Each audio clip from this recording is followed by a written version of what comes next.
kondizio onakin ator, azkeneko lasterketatik ondo errekuperatua eta onena bateko prest.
Vale, hace 4 minutos atrás.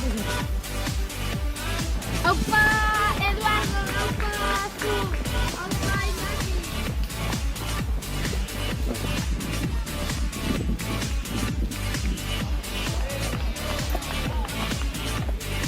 Hementxe, Ander Iñarra, Zaroak, ikusle, jarraitzaileei, bi ordu, bederatzeneko,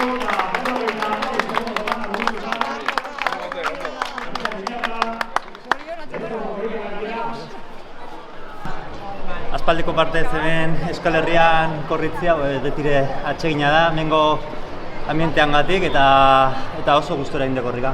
Bai, hemen munduko kopak eta bestelakoak, badirudi korrikalari batek hortxe bere helburu guztiak eta jartzen dituela, baina gero herrikoen babes hori inguruko mendiak ere nahi izaten dira, ezta?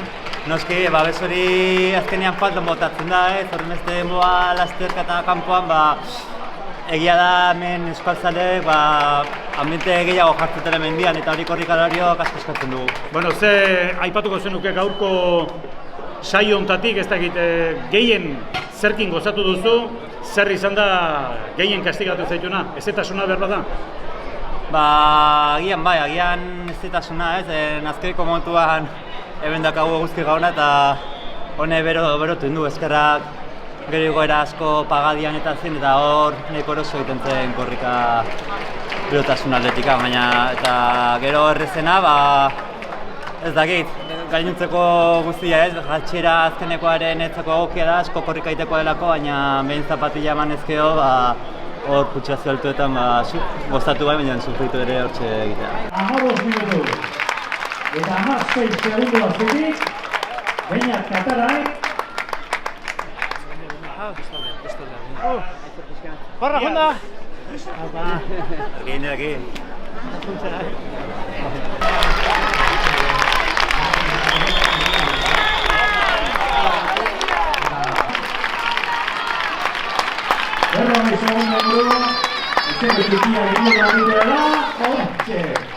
Bueno, eta denboraldia zer, amaitu da edo ez? Ez, niño gauza batzu badeko afiteko. Hola. Ze izan daiteke?